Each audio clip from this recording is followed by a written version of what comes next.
Hola chicos, muy buenos días. Vamos primero a ver un video para la introducción de nuestra clase. Presten mucha atención.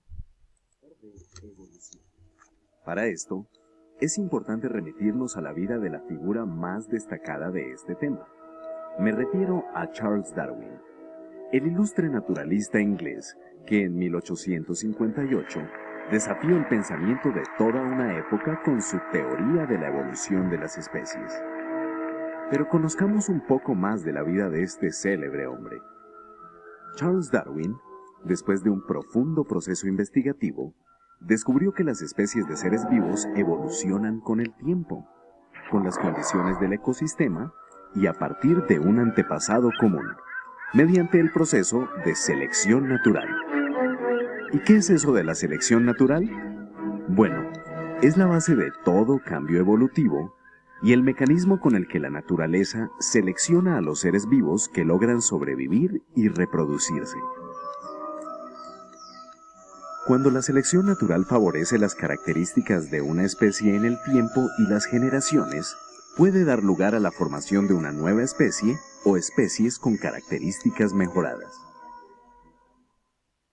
Con tan solo 22 años, el joven Darwin viajó por el mundo, entendiendo cada vez más la historia natural. Pero de pronto, en su paso por el archipiélago de Galápagos, que había sido reclamado por la naciente República del Ecuador, el joven empezó a adoptar una fascinación única por su flora, fauna y minerales, la cual, al cabo de unos años, lo llevó a un detallado análisis en el que encontró diferencias y similitudes con un grupo de pequeñas aves terrestres, que luego se convertirían en ícono de evolución, incluso recibiendo su nombre, los pinzones de Darwin. Sus estudios llegaron a determinar cómo las diferentes especies de pinzones habían ido transformándose en respuesta a los cambios ambientales y alimenticios a través de la selección natural. La teoría de este científico inglés nos heredó dos tesis fundamentales. Primera, las especies derivaron de un ancestro común, pero con el transcurso del tiempo, las generaciones fueron acumulando diferencias. Y segunda, a través de la selección natural, solo los individuos mejor adaptados logran sobrevivir y reproducirse, dejando descendientes con características similares. Dichas tesis causaron un efecto sísmico en el pensamiento moderno, mostrando al ser humano como una especie más entre las muchas que evolucionan en nuestro planeta. Bueno, como ustedes vieron en el video y escucharon, está hablando acerca de lo que es los cambios y la evolución. Entonces, el día de hoy vamos a hablar acerca de lo que es la evolución biológica. La evolución biológica es el conjunto de cambios en las características de los individuos de la descendencia de padres a hijos. Ustedes se pueden percatar, vieron el ejemplo de cómo un ñandú era antes y cómo ha ido mejorando. También vieron a lo que era un pavo real, ¿cierto? Que descendía de casi de unos individuos similares y que cada vez se fue mejorando. Y también indica de que siempre va a sobrevivir aquella especie que se adapte, ¿cierto?, a esos cambios. Dice cómo se puede evaluar, ¿cierto?, estos cambios. Dice, se evidencia en este proceso, dice, mediante pruebas. Entonces vamos a ver cuáles son esas pruebas. Hay pruebas biogeográficas, paleontológicas y anatómicas. Te va a decir, ¿cómo? Entonces, miren, vamos a escuchar aquí lo que quiere decir biogeográficas. Indican grupos de especies emparentadas que habitan lugares relacionados por proximidad o singularidad. Y como ejemplo tenemos también el video, hablaba de que este científico investigador Charles Darwin viajó, dice, él viajaba, y que en una de esas él viajó y visitó a las Islas Galápagos, donde él comenzó a estudiar la flora y la fauna, ¿cierto? Pero en eso se percata de un grupo de aves que les encontraba similitudes y les puso así, los pinzones de Darwin. Estos pinzones se encuentran en las Islas Galápagos. Como ustedes pueden ver aquí el gráfico, miren, es una familia, dice, donde hay descendencias similares, ciertas similitudes, pero que cada especie como que va mejorando.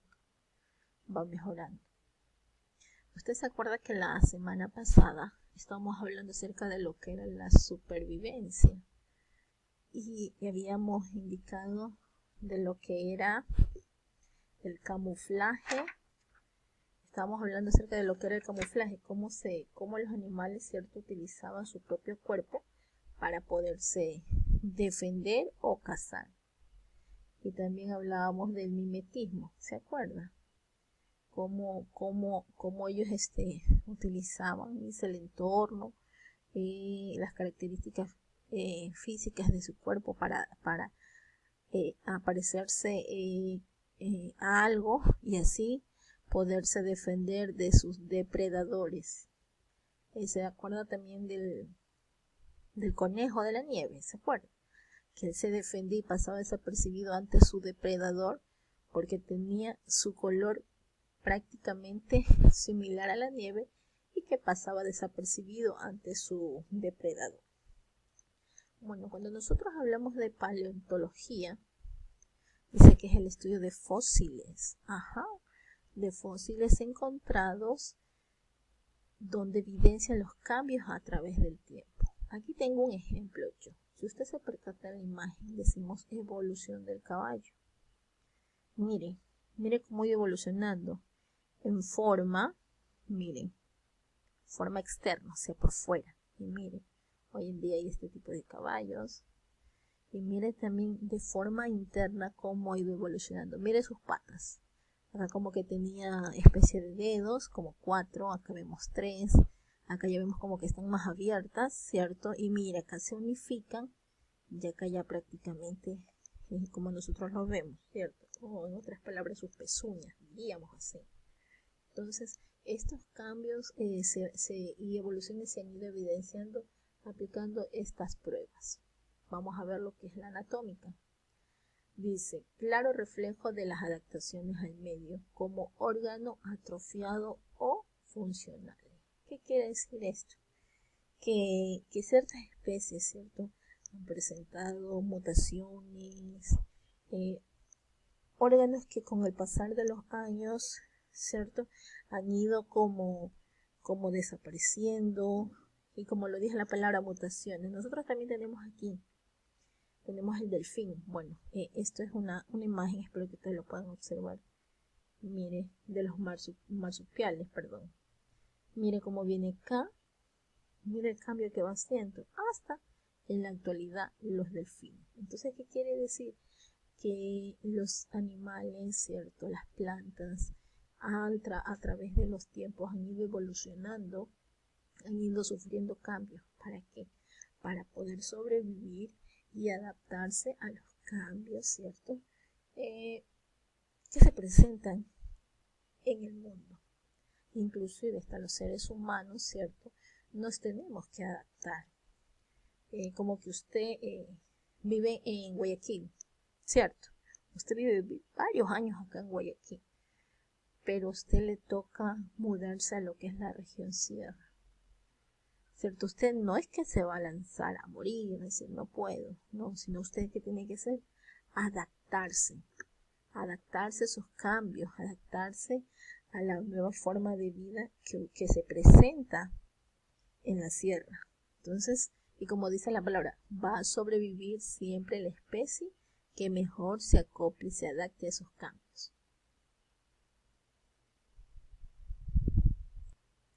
Bueno, ahora que ya escucharon acerca de lo que es la introducción de la evolución, ¿cierto? Vamos a hablar ahora a recordar, porque eso lo trabajamos la clase anterior, qué son las adaptaciones. Y como ustedes saben que por factor tiempo no tenemos mucho tiempo para trabajar así de manera personal, y siempre las actividades del texto no es que sean complicadas, sino es que son un poquito de investigación. Y obviamente ustedes están, bueno, todos tenemos ahora una manera diferente de trabajar, ¿no? Entonces yo les estoy de esta manera guiando para que ustedes completen las actividades de la página 108 y 109 del libro de Ciencias Naturales. Entonces vamos a comenzar. Todo lo que usted vea que yo voy haciendo aquí, usted lo va a hacer en su libro, aunque la misma está presente, pero usted está viendo este video y usted va a seguir las indicaciones y lo va a hacer bonito. Entonces comenzamos con la primera actividad. Une con línea la imagen del organismo con la adaptación correspondiente. Entonces, vemos aquí, ¿cierto? Como que vemos mulas, ¿cierto? Burros, ¿cierto? Son burros. Entonces, vamos a leer las observaciones. Captan mejor la luz solar girando su flor hacia la posición del sol. No creo que nos vaya a dar con los burros, ¿cierto? Porque ellos no. Vamos a la segunda. Su pelo conserva el calor corporal y su comportamiento tranquilo hace que el hombre lo valore para trabajar. Ajá, como que estas características están hablando de esta especie. Entonces voy a decir que esto viene para acá. Listo. Ahora aquí decía capta mejor luz solar girando su flor. Al decir flor, ustedes ya saben, pues yo sé que son súper inteligentes. Dijeron, mi Anita, el girasol va por acá. Muy bien, esta es su característica. Y obviamente, pues la que nos queda será la última. Pero igual vamos a leer. ¿Qué pasa con esto? Dice, su lengua y trompa es alargada, lo que permite introducirlas, en los nidos de los insectos de los que se alimentan. Y ahí estamos hablando de un oso hormiguero. Muy bien. Así tienen que tener en su texto. Actividad número 2. Escribe en la tercera columna de la tabla qué sucede con con el elemento mencionado. Vamos a hablar lo que es la adaptación, cómo se relaciona y qué pasa. Dice ahí, las plantas producen fruto carnoso y dulce donde están las semillas. Pero, ¿cómo se relaciona eso? Dice, un animal que come el fruto con toda su semilla. La pregunta, ¿qué pasa con la semilla? Yo acá tengo 3 opciones. Entonces usted me va a escuchar y usted va a decir, ya mi Anita estaba con esto. Dice aquí, es digerido por los polluelos. Sobrevive a altas y bajas temperaturas con la ayuda de sus propias hojas que cubren y abrigan la planta. No creo. Vamos por acá. Dice, se propagan por el medio mediante la expulsión de heces o bien en forma de egagrópilas, ¿cierto? ¿Qué significa eso? Que es la expulsión de alimento no digerido. Bueno, entonces voy a explicar aquí esta parte. Cuando un animal, ¿cierto? Se come la fruta con todas las semillas, pues obviamente hay dos formas va a pasar dos cosas con esa semilla, ¿cierto? Si el animal se come el alimento, pues obviamente tiene que expulsar, la semilla tiene que expulsarlo. Entonces, la semilla se expande, ¿cierto? Por las heces, o sea, sale, queda en el lugar donde quede. Bueno, y si es una tierra fértil, pues se va a reproducir esa semilla. También hay otra, la de las aves, o de ciertos animales, ¿cierto? Que están comiendo ese fruto, pero no se lo comen, ¿cierto? Y cae por ahí, por eso dice que es la expulsión del alimento no digerido. Entonces, eso es lo que pasa con la semilla. Entonces, esto usted lo va a escribir aquí. ¿Ok? Nos vamos acá. El pico y las garras curvas de un águila. Cazar un animal en el bosque y llevarlo a la rama de un árbol. ¿Qué pasa con ese animal cazado? Pues podría haber varias opciones, ¿cierto? Que lo lleva hasta la altura y lo suelta, pero no creo que sea esa la respuesta correcta. ¿Para qué se lo lleva? ¿Para qué? Para que su polluelo o ellos mismos puedan comérselos. Y eso usted lo va a ubicar acá. Y por último dice las hojas lanudas y gruesas